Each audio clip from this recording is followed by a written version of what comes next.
Hola, ¿qué tal? Mi nombre es Abril Saida Telles Meneses, soy coordinadora de CIME.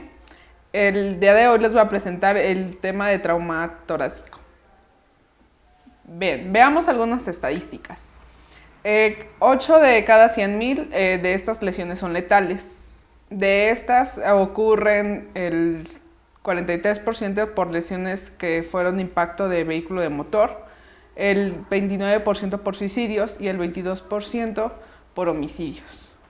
Del 2004 al 2009 en México se hizo una estadística y se dice que fracturas de esterno tuvieron más de 13 millones, fracturas con costillas, pero que en estas tuvieron lesiones de vasos sanguíneos fueron 291 casos, traumatismos que tuvieron alguna lesión de un órgano intratorácico fueron 7.695, trauma de corazón 127. Bien, ¿qué vamos a ver? Fracturas costales, tórax inestable, neumotórax, hemotórax, taponamiento cardíaco y contusión pulmonar. El primer tema son fracturas costales. Aunque es un tema bastante sencillo, a veces nos cuesta identificar en prehospital porque solamente puede presentarse una como el dolor. ¿Qué es una fractura? Pues es la interrupción del tejido óseo en una costilla y puede ser una o pueden ser varias costillas. ¿Qué nos importa esto? Cuando tenemos nosotros una fractura en costilla, probablemente haya una lesión interna. Entonces siempre hay que asociarlo esto, hay que evaluar bien al paciente para así ver si hay alguna otra lesión. La mayoría de esas lesiones se dan por desaceleración. Los pacientes que son mayores a 65 años, en su mayoría tienen más probabilidad que esta sea grave que una persona que es de edad menor. Las principales causas de estas son por vehículos de automotor, alguna choque, caídas principalmente en las personas de la tercera edad y por golpes. ¿Qué complicaciones podemos encontrar en estos pacientes? El 37% o más del 37% es neumotórax, hemotórax con el 26.2% y contusión pulmonar del 7.2%. Cuando los pacientes tienen neumonía, estos hasta aumentan un 6% más de lo que les he estado mencionando. Con el hemoneumotórax, los pacientes pueden tener un 15.3%, tórax inestable es un 2.8% y efisema subcutáneo el 2.2%. Esas son las complicaciones que son asociadas con las fracturas en costillas. En el cuadro clínico, como les decía al inicio, el único síntoma que pueden encontrar en el paciente, que es más del 37.8% de los casos, solamente es dolor. Hay pacientes que en su 52% tienen dolor y disnea, pacientes que presentan hemoptisis en los casos es 0.1%, crepitación y pues alguna sintomatología normales que encontramos nosotros en fracturas. Hay pacientes que pueden presentar insuficiencia respiratoria y esto en su caso se ha dado hasta un 16%. Siempre hay que investigar, aparte de la fractura, qué otras complicaciones tiene el paciente que pueden ser pulmonares o bien también cardíacas. La guía de práctica clínica mexicana nos maneja una escala y esto se clasifica más aún por dónde encontramos la lesión. Cuando es alta es que lo encontramos en la primera y la segunda costilla y esto es un impacto significativo porque ambas costillas son muy gruesas. La segunda clasificación, que son medias y que son las más frecuentes, que va de la tercera a la octava, y la baja, que nos vamos de la novena a la 12ª. ¿Qué lesiones podemos encontrar asociadas con esa? Con la primera y la segunda costilla, pues grandes vasos. Entre la 3 y la 8 podemos encontrar algunas lesiones en el pulmón, en el corazón, en los bronquios, son las pleuras. Y las que son bajas podemos encontrar algunas lesiones ya en órganos abdominales, como es el hígado, el vaso y el riñón. Ahora, ¿cuál es nuestro tratamiento? Identificarlo.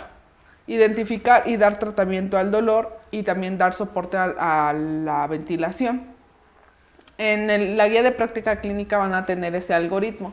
Este algoritmo, en su parte izquierda, ustedes van a notar aquí en cómo muestra datos que podemos identificar clínicos en una fractura costal, como es sensibilidad, dolor, crepitación, datos de dificultad respiratoria. Y entonces cuando vamos al hospital, pues hay que referirlo a que se vaya a un estudio radiológico. Cuando este paciente presenta una fractura, pues habría que ver si tiene dificultad respiratoria o no, o si bien hay una lesión asociada. Y entonces ya hay que darle mayor tratamiento, que se lo van a dar en el hospital. A nosotros en prehospital, ¿qué nos toca? Pues ver si el paciente no tiene un hemotórax, un neumotórax o bien algún compromiso cardíaco, que vamos a darle soporte a cada uno de esos respecto a lo que encontremos. Y como lo dice aquí la guía de práctica clínica, nos toca también nosotros darle control al dolor en este paciente. Ahora vamos a la siguiente manifestación, que es el tórax inestable. El tórax inestable se identifica porque 2 o 3 más costillas están rotas en 2 sitios por separado. Algunas bibliografías lo manejan que son 2, otras lo manejan que son 3. En este tenemos pues algunas lesiones también que pueden ser asociadas. Cuando el paciente presenta una lesión asociada, por ejemplo, una lesión profunda de pulmón, la mortalidad del paciente asciende hasta un 35%. Entonces, como les decía, siempre con las lesiones con fracturas hay que estar valorando el que el paciente, a los órganos vitales no tengan alguna otra lesión. Durante la inspiración, normalmente los músculos pulmonares se contraen, entonces estos elevan las costillas y desciende el diafragma. Pero cuando tenemos un tórax inestable, este segmento inestable, paradójicamente, lo que hace es que se desplace hacia adentro por la presión negativa que hay en la cavidad torácica. Y durante la exhalación, pues lo normal es que los músculos pulmonares se relajan. Pero este segmento inestable, entonces ahora tiende a irse hacia afuera, conforme vaya aumentando la presión del tórax. Entonces esto hace que la respiración sea ineficaz. Y vamos a verlo en las siguientes diapositivas, unos videos acerca de cómo ustedes lo pudieran ver.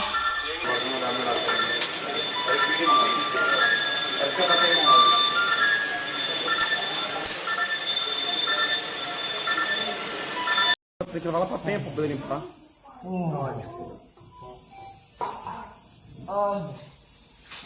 Como ustedes pudieron ver en ambos videos, el movimiento paradójico es similar, pero también es más visible o no dependiendo del número de costillas que han sido rotas. Esto también es importante porque nos habla de la mortalidad. Cuando 3 costillas han sido rotas, nos habla de una mortalidad del 6% en los pacientes. Cuando son 6 costillas rotas, nos habla de hasta un incremento del 23%. Y más de este número nos habla de una mortalidad hasta el 30% en los pacientes. ¿Cuál es el cuadro clínico? Como lo veíamos anteriormente, pues va a haber datos de fractura, va a haber dolor, disnea, crepitación en el sitio que está lesionado, el movimiento paradójico que lo vimos en los anteriores videos, una tensión arterial alta e insuficiencia respiratoria. Y si hay lesiones asociadas, también lo vamos a encontrar parte de este cuadro clínico. ¿Qué nos toca hacer nosotros como prehospital? Dar soporte ventilatorio, dar monitoreo y dar soporte también al dolor del paciente. Es importante que nosotros identifiquemos si este paciente tiene datos de hipoxia significativa, porque si la tiene, entonces vamos a requerir o un soporte vital avanzado o un traslado inmediato al paciente para que sea intubado y entonces tenga una ventilación adecuada. Acuérdense que este paciente tiene una ventilación inadecuada y cuando nosotros empezamos una presión positiva, entonces ayudamos a que ese segmento no tenga el movimiento paradójico. Ahora está contraindicado que nosotros coloquemos bolsas de arena como se tenía antes o apósitos para que nosotros inmovilicemos ese segmento. No se hace más ineficaz la ventilación, entonces no debemos de hacerlo. Y en la diapositiva ustedes van a notar pues que básicamente el tratamiento, pues lo que les mencionaba es puro soporte, que tengamos metas, por ejemplo, de la saturación de oxígeno más allá del entre el 90 al 94%, que estemos monitorizando al paciente y pues en caso de requerir ya sea líquidos por una lesión asociada o bien al dolor del paciente, pues dar tratamiento en esto. Y hay que estar previniendo también pues la hipoxia, la hipotensión y la falla orgánica en el paciente. Ahora vayamos al siguiente tema, que es la contusión pulmonar. ¿Qué se refiere a esto? Pues la contusión pulmonar es un hematoma pulmonar que está producido ahí por una hemorragia intraparenquimatosa y alveolar. Entonces esto inactiva el líquido surfactante y hace que la respiración sea ineficaz. Y entonces da lugar a un colapso alveolar y una consolidación pulmonar. ¿Cuál es el cuadro clínico que podemos encontrar? Aunque si bien el 50% de estos pacientes son asintomáticos, conforme va progresando esta hemorragia, pues puede darnos entonces datos clínicos como taquipnea, hipoxemia, distrés respiratoria, hipoventilación, estertores crepitantes y hemoptisis. ¿Cuál es nuestro tratamiento? También es un tratamiento de soporte y monitoreo y tener las metas, como les mencionaba, acerca de los otros tratamientos, que nosotros tengamos metas en el paciente y que nosotros estemos monitorizando al paciente. Si bien es cierto, esto es un tipo de patología que podemos no identificar prontamente, pero lo importante es que nosotros le demos el soporte al paciente adecuado. El siguiente tema es neumotórax. Y primero vamos a la clasificación para poder darle el concepto a cada uno de ellos. Tenemos un tipo que es el simple, es el neumotórax abierto, el neumotórax a tensión y el hemoneumotórax. Los pacientes que sufren trauma torácico, el 20% de estos pacientes pueden llegar a tener alguna de estas patologías.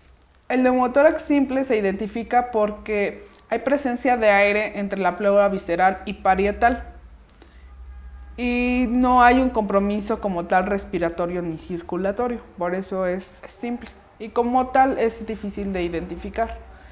Esto se da también asociado por lesiones como fracturas, hay dolor pleurítico en el paciente, hay disnea y hay una disminución de los ruidos respiratorios. Si bien lo podemos encontrar, como les decía, en prehospital a veces es difícil de identificar, se identifica más cuando se hace ya la radiografía en el hospital al paciente. Parte del tratamiento pues solamente es de soporte. El soporte ventilatorio, el soporte si hay dolor, el paciente si es moderado o grave, también hay que darle analgesia al paciente, el estar auscultando, monitorizando y el tener metas en el paciente, una buena circulación, buena oxigenación en el paciente y pues trasladarlo. El neumotórax abierto. Esta patología pues se da porque durante el traumatismo hay una herida que entonces comunica al exterior con el interior en el espacio pleural y entonces hay una igualación de presiones. Esta lesión también se le conoce como lesión que aspira o lesión torácica que aspira. La mayoría de estas lesiones pues se dan por armas de fuego, proyectiles por escopeta o bien incrustaciones. ¿Cuál es el cuadro clínico que podemos encontrar en esta patología? Como tal, la lesión, dolor, dificultad para respirar, taquipnea, los ruidos respiratorios van a estar siendo disminuidos o bien no hay en la parte donde está la lesión, del lado donde está la lesión. El movimiento del aire a través de la lesión se puede quizá escuchar y como les decía, algunos les llaman el tórax que aspira porque estos sonidos son audibles. ¿Cuál es el tratamiento que le vamos a dar a este neumotórax abierto? Si bien es de soporte, en cuanto identifiquemos que hay una lesión, es importante que nosotros coloquemos un parche en la herida. A continuación les voy a dar explicación más acerca de ese parche. Pero si bien es cierto, lo importante es darle soporte al paciente, el soporte respiratorio, el soporte si hay un compromiso también cardíaco. Todo eso nosotros tenemos que estar tratando conforme vamos encontrando en el paciente. Acuérdense, en estos pacientes el ABC es lo más importante, es lo que tenemos que aprender a identificar y corregir en los pacientes y estar monitorizándolos. Para colocar este parche, que es un tratamiento específico en este tipo de neumotórax abierto, pues tenemos aquí dos estudios. En ambos estudios pues muestran cómo los parches que tienen una ventilación extra han tenido mejores resultados. El primer estudio, que se hizo por la Armada de Estados Unidos en el 2013, habla de los sellos torácicos que están ventilados contra los que no están ventilados en el tratamiento de neumotórax. Si bien se hizo en un modelo animal, pues dio los siguientes resultados. Y decía ahí que los parches o los sellos que no están ventilados y los que están ventilados proporcionan las mejoras inmediatas. Pero ¿qué ventaja tienen los que tienen una ventilación? Que estos no provocan que este neumotórax se haga tensión. Entonces por eso pues recomiendan utilizar este tipo de parches. El segundo estudio, que habla también del manejo del neumotórax en víctimas de combate táctico, que también se hizo en el 2013, habla también acerca de la importancia que debe de tener este parche con una ventilación extra. Dice que este tipo de parches pues da mejores resultados porque previenen que sea un neumotórax a tensión. También este estudio dice que si no lo tienen, pues que se coloque un parche que no tenga ventilación, pero si bien vamos a estar monitorizando a la víctima para prevenir que se haga un neumotórax. Si se hace el neumotórax, es decir, encontramos hipoxia en el paciente, creciente, dificultad respiratoria, hipotensión, entonces vamos a retirar el parche o bien vamos a hacer una descompresión con aguja. Y a continuación pues les voy a enseñar los tres tipos de parches ya prefabricados que pueden encontrar. El primero es el halo, que no tiene como tal un dispositivo o aditamento extra que esté ventilando. Tenemos el Leishman, que en este sí hay, y el bolín del tórax, que también lo tiene, como ustedes lo notan ahí en las imágenes. Entonces los más recomendables serían el segundo y el tercer modelo, ya de los que son prefabricados. Y bien, vamos a ver un video que les voy a ir explicando poco a poco en cómo se coloca este tipo de parches. Este parche no tiene la ventilación extra, lo que les comentaba. No encontré videos que nos enseñaron cómo se colocan los otros parches, pero si bien pues los pasos son muy generales. Bien, como les decía, ese parche es un parche que no tiene una ventilación extra. El primer paso para colocarlo es que nosotros tenemos que limpiar la herida si se presenta ahí líquido hemático. Después vamos a despegar 3 partes de la envoltura de ese parche para colocarlo en el pecho del paciente y se coloca. Se presiona un poco y el cuarto paso es quitar la última parte que no habíamos pegado. Y entonces ahora sí vamos a monitorizar al paciente como otro paso extra. Es bastante sencillo de colocar y como les decía, son pasos generales que también se pueden colocar en los dispositivos o en los parches que sí tienen una ventilación extra. El libro de PHTLS nos maneja aquí parte de las recomendaciones en el tratamiento. El primero pues es que coloquemos un sello, ¿no?, en el tórax sobre la herida. y que si no tenemos bien un parche prefabricado, nosotros podemos fabricar uno. ¿Cómo lo podemos hacer? Con una hoja de aluminio. Lo vamos a poner cinta en 3 lados. Se recomienda 3 cintas. Si bien el libro menciona que podemos colocarlo en 3 o 4 en los 4 lados, lo más recomendable sería en los 3 para evitar el neumotórax. El libro también menciona que no hay como tal estudios que mencionen si 3 o 4 sea lo recomendable, pero como estuvimos viendo estudios anteriores, que cuando nosotros colocamos un parche que tiene ventilación, este previene el neumotórax, podemos entonces sugerir que se hagan en los 3 lados. Si no se tiene, entonces el aluminio también se puede hacer con una gasa que tenga vaselina, y entonces también hay que colocarlo de la misma manera en que vimos el video. Si este neumotórax se vuelve a tensión, entonces podemos hacer 2 cosas: o retiramos el sello y vamos a estar monitorizando al paciente, o bien hacer una descompresión pleural. Ahora nos vamos a la siguiente patología, que es un neumotórax a tensión.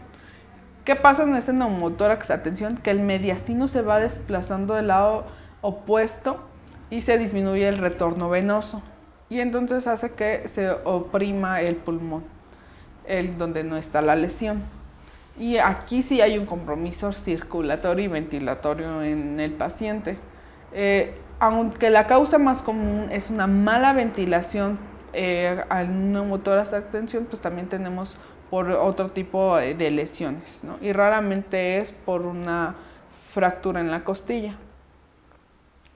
¿Qué signos y síntomas vamos a poder encontrar en estos pacientes? Dolor en el pecho, disnea, taquipnea, taquicardia, hipotensión, efisema subcutáneo, desviación de la tráquea lejos del lado de la lesión, disminución o ausencia unilateral de los sonidos respiratorios, distensión venosa en el cuello y cianosis, que es un signo que puede ser tardío. ¿Cuál es nuestro tratamiento específico? Aparte del soporte que le vamos a dar a nuestro ABC, cuando identifiquemos estas 3 situaciones en el paciente, entonces inmediatamente tenemos que hacer una descompresión pleural. Lo uno es que hay aumento de la dificultad respiratoria, o bien cuando nosotros hacemos presión positiva hay mucho problema al ventilarlo, la ausencia de los ruidos respiratorios, y que hay datos de choque descompensado, una presión sistólica menor a 90 o una presión de pulso disminuido. Entonces, cuando tenemos estas 3 situaciones, no tenemos que dudar en hacer una descompresión pleural. Ahora, pues, si somos TUMS básicos, lo importante es trasladar inmediatamente a este paciente. Ya que identificarlo, hay que trasladar. Si ya nuestros protocolos nos manejan que podemos hacer una descompresión pleural, pues hay que hacerlo ya como intermedios o avanzados. ¿Cuál es también parte del tratamiento en este paciente? De esta descompresión pleural, ¿en dónde debemos de hacerla? ¿En el segundo espacio intercostal o en el quinto espacio intercostal? Vamos a ver qué nos dicen los estudios. Anteriormente, la primera opción era el segundo espacio intercostal. Hay bibliografías que aún no siguen manejando, pero también hay bibliografías que manejan que el quinto espacio intercostal en la línea axilar anterior es la más recomendable. Y este estudio que tenemos aquí, que es el posicionamiento óptimo para la toracostomía en aguja de emergencia, pues que se hizo en cadáveres, que nos muestran que el 100% de los intentos que se hicieron en el quinto espacio intercostal hubo éxito. Sin embargo, en la segunda opción, que es el segundo espacio intercostal, cerró hasta un 58%. Entonces, pues nos recomienda el estudio que se haga en el quinto espacio intercostal. Y esto es porque el estudio maneja que 1 centímetro es más delgada el espacio en donde está el quinto espacio. Entonces, es más de éxito, ¿no? Si lo hacemos en el quinto espacio. Bien, ahora analicemos estos 2 artículos que leí. En el primer artículo habla que los centímetros adecuados que debe tener la aguja son 5. Cuando se hizo este estudio, los paramédicos que hicieron la punción en el segundo espacio intercostal fallaron un 42.7%. Y en contraste, en el quinto espacio intercostal cerró un 16.7%, siendo más efectivo el quinto espacio intercostal. Cuando se hizo la descompresión de manera radiográfica, se concluyó que la medida más óptima es de 8 centímetros, pero que también esta medida puede aumentar la probabilidad que haya lesiones en los órganos vitales. En el segundo estudio habla también acerca de cuáles son los centímetros adecuados que debe tener la aguja, y este era 4.5 centímetros, porque en una aguja de 3.2 centímetros en los pacientes que se atendieron de manera terrestre cerró el 65% en el segundo espacio intercostal y en el quinto un 4%. Entonces lo manejaba que los centímetros adecuados son 4.5%. En este estudio no da como tal la recomendación que sea en el quinto espacio intercostal de manera de primera línea, pero sí habla que cuando el paciente es obeso, lo más recomendable es que se haga en el quinto espacio intercostal. Entonces, como conclusión de los estudios que tenemos aquí y de los artículos, podemos mencionar que el mejor lugar para que nosotros hagamos esta descompresión pues es en el quinto espacio intercostal, en la línea anterior axilar. Ahora veamos un video que nos ayuda a identificar cómo hacer este procedimiento. Bien, y vemos ahí en el video, aunque lo va a hacer en el segundo espacio intercostal, el procedimiento es exactamente general en el quinto. Y como les decía, lo recomendable pues es en el quinto. El primero es identificar donde vamos a hacer la punción. El segundo paso es hacer la antisepsia. El tercer y cuarto paso pues es verificar que el catéter sea el adecuado, que sea del grosor adecuado. Y en el quinto pues es insertarlo. Recuerden que es importante que no lo hagamos en el paquete vascular, ¿no? Porque podemos tener ahí más complicaciones, ¿no? Y en el sexto paso, pues hay que verificar la salida de aire, hay que auscultar al paciente. Y estar monitorizándolo. Y esos son los pasos que se hacen. Bien, en el segundo video vamos a ver qué efectos causa esta descompresión. Vean cómo los pulmones se vuelven a inflar de manera normal. Eso es lo que nosotros, es el efecto que queremos cuando hacemos esta descompresión. Ahora, en el video no se muestra cómo tenemos que fijar el catéter, pero en esta imagen lo vamos a ver. Es importante que después que nosotros auscultemos y vemos que está siendo efectivo esta descompresión, pues fijemos con cinta el catéter y no lo quitemos de ahí hasta que llegue al hospital el paciente. Bien, ahora si contamos con un ecógrafo en la ambulancia, podemos complementar nuestro diagnóstico con este. Sin embargo, el tenerlo o no, es importante que nosotros vayamos identificando y tratando en el paciente. Si el neumotórax es franco y el paciente tiene un compromiso hemodinámico, entonces nuestra prioridad es hacer la descompresión pleural o bien trasladar al paciente. Como complementario podemos hacer un diagnóstico con el ecógrafo. Si contamos con el, ¿qué podemos encontrar?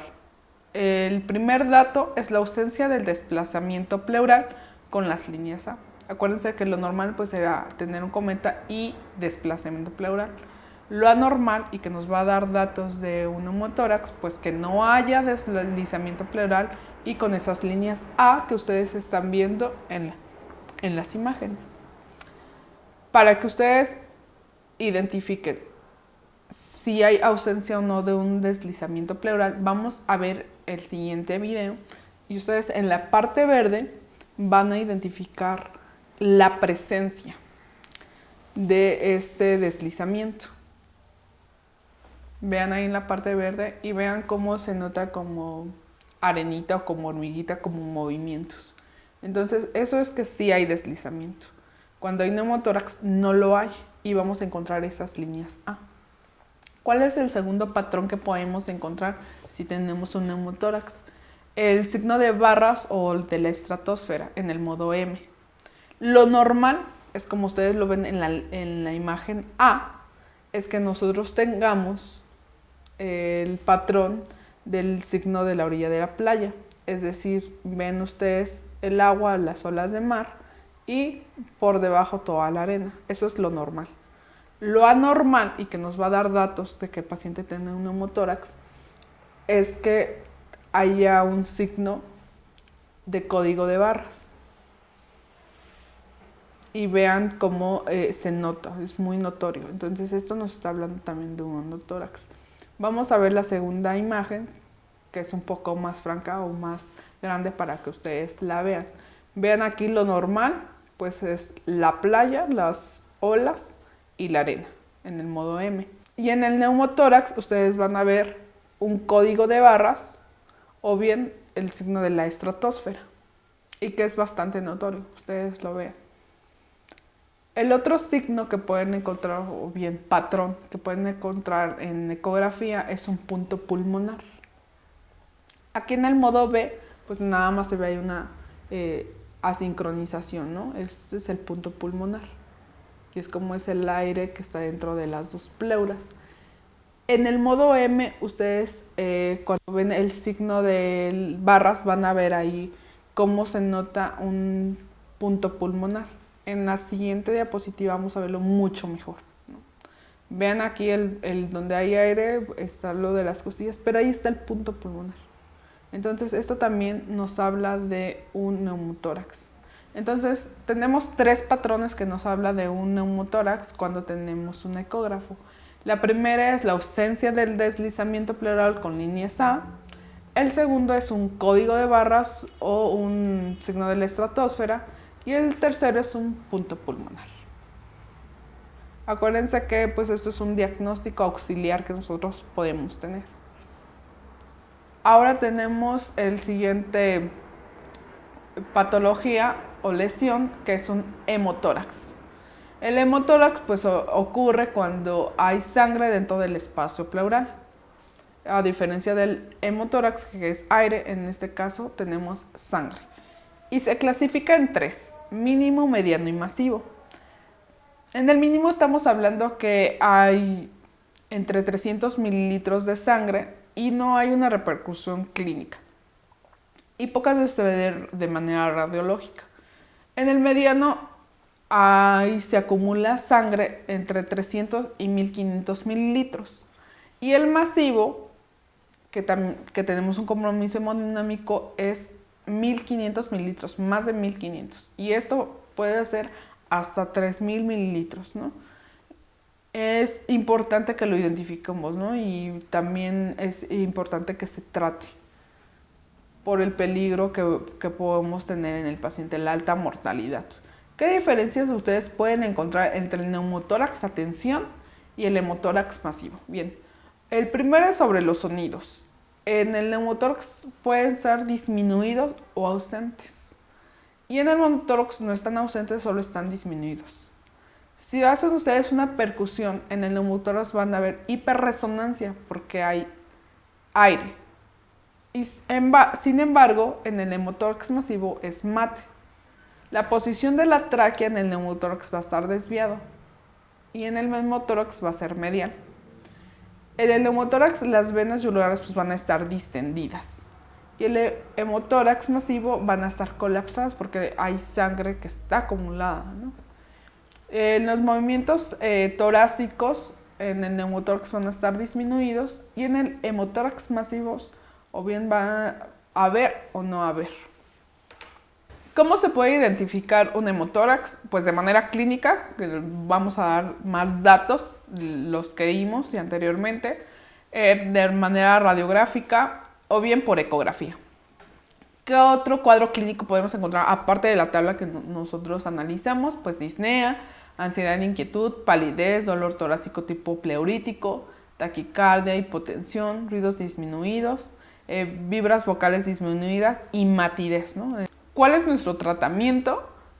Monitoreo y el traslado, y si podemos, pues identificarlo, ¿no? A veces va a ser difícil porque no, si bien no es una patología muy común, pero si la identificamos, pues vamos a estar dando soporte al paciente respiratorio, cardíaco y estar evaluando continuamente. Ahora, ¿qué diferencias hay de lo que estuvimos viendo, recapitulando las patologías? En un neumotórax vamos a encontrar aire dentro de las pleuras. En un hemotórax hay sangre. Y en un hemoneumotórax hay aire y sangre. Entonces esas son las patologías que podemos encontrar y que, si bien es cierto, en prehospital a veces nos es difícil por el tipo de escenarios que tenemos, lo importante, les decía, en todos los tratamientos es nuestro ABC, identificar y tratar. Y entonces darle el soporte al paciente para que ya en el hospital pues le den un tratamiento definitivo. La siguiente patología es el taponamiento cardíaco. ¿Qué es el taponamiento cardíaco? Pues es un síndrome clínico que nos está hablando de un compromiso hemodinámico, y este puede ser mortal. ¿Qué pasa? Que se acumula líquido en el saco pericárdico, y entonces pues esto nos lleva a que haya dificultades en el paciente y bien una mortalidad también. En el taponamiento cardíaco, este se da cuando ya hay 50 mililitros de líquido, que en este caso puede ser sangre, en el pericardio. Este puede acumular hasta 300 mililitros. Lo normal es que haya líquido pericardio de 10 a 20 mililitros. Cuando ya les decía que hay más de 50 mililitros, entonces hay un compromiso. Comúnmente ocurre en el ventrículo derecho porque es más anterior y es más propenso a que ocurra en esta parte del corazón. Mientras más haya presión intrapericárdica, pues el paciente tiene más gravedad, ¿no? Y pues el taponamiento cardíaco, pues su primera fase pues puede ser clínico, puede ser ecocardiográfico y también puede ser hemodinámico. Y esa es otra clasificación. Ahora, ¿qué podemos encontrar? Si bien es cierto que todos identificamos la triada de Beck para el taponaje cardíaco, no todos los pacientes pueden tener una triada de Beck. Se dice que casi el 40% de los pacientes la presentan, un 60% no. Entonces esto nos está llevando a que podamos errar en un diagnóstico o no lo identificamos porque en todos los pacientes queramos encontrar esta triada, y no va a ser así. Pero tenemos otros signos y síntomas como disnea de esfuerzo, dolor torácico, disfagia, presión de pulso estrecha, pulso paradójico, es decir, que durante la inspiración este pulso disminuye, ¿no?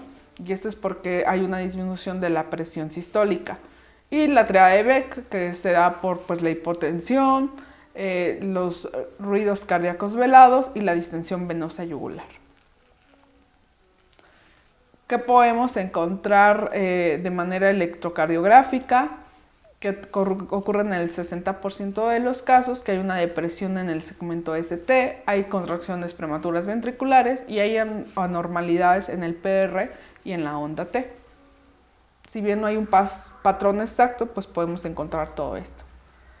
Ahora, si contamos en nuestra ambulancia con un ecógrafo para un taponamiento cardíaco, ¿qué podemos identificar?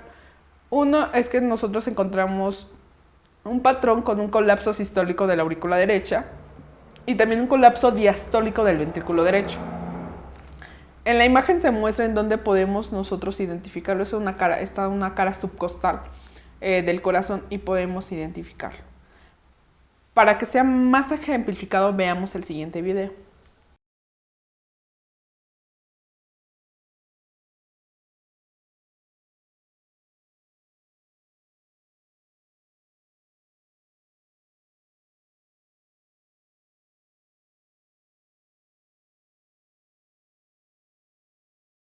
Como vieron ustedes en el video, en las flechas que les estaba mostrando, pues vean ahí el colapso sistólico de la aurícula derecha y el diastólico del ventrículo izquierdo. Ahora veamos el corazón desde una ventana subcostal. ¿Cómo se saca esta ventana? Pues se coloca el transductor en el apéndice sigmoide orientado al hombro izquierdo. Y entonces ustedes van a ver lo normal, que es en la parte de arriba, pues la aurícula derecha, la aurícula izquierda, ventrículo derecho y el ventrículo izquierdo.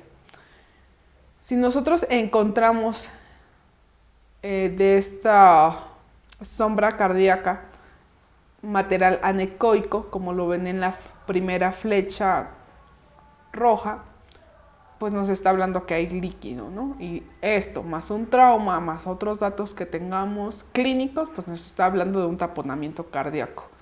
Y en la segunda imagen, que nos lo ejemplifica mejor, el material anecoico, o bien negro, está ahorita de color amarillo para que ustedes vean dónde pueden identificarlo.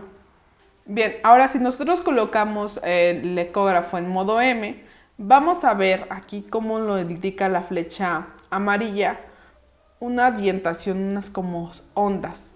Y esto nos está hablando y hay un colapso de la pared del ventrículo derecho. Y eso también nos habla de un taponaje cardíaco.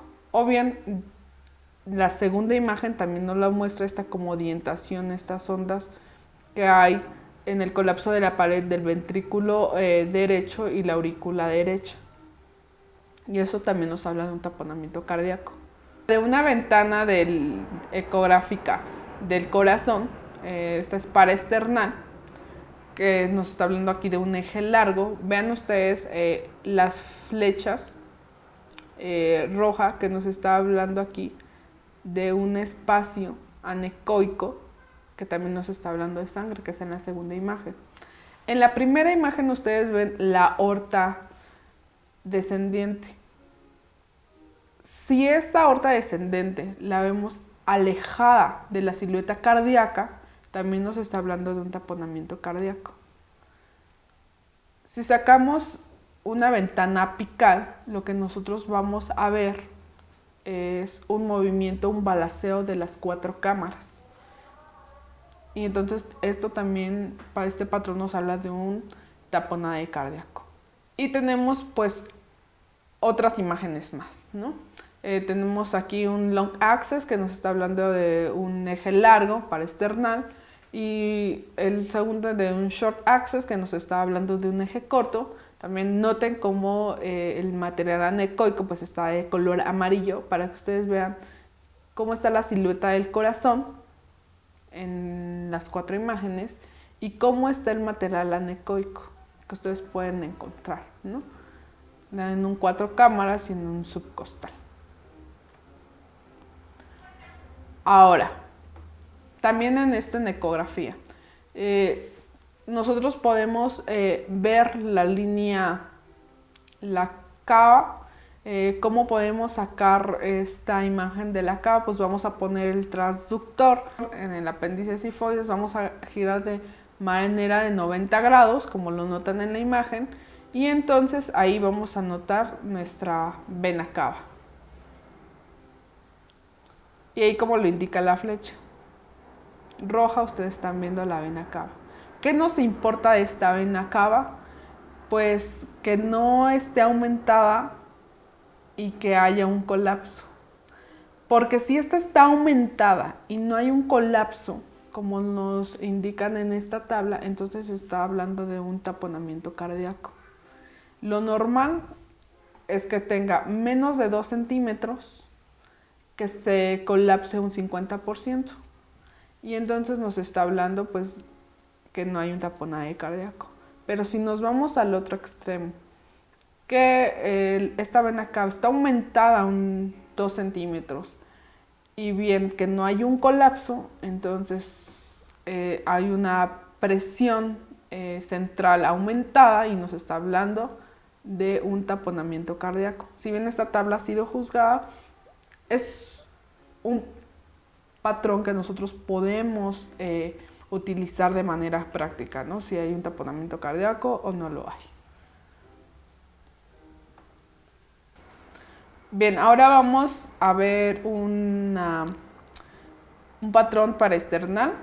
En este, pues podemos ver aquí la severidad, ¿no? Si bien ustedes pueden encontrarlo en bibliografías, en prehospital no nos interesa qué cantidad hay, nos interesa si hay líquido o no. Y entonces eso, pues darle al paciente el tratamiento de manera inmediata, ¿no? Es decir, trasladando a un hospital adecuado en el cual le puedan hacer un tratamiento definitivo. En el taponamiento cardíaco, nuestro tratamiento es monitoreo y traslado, ¿no?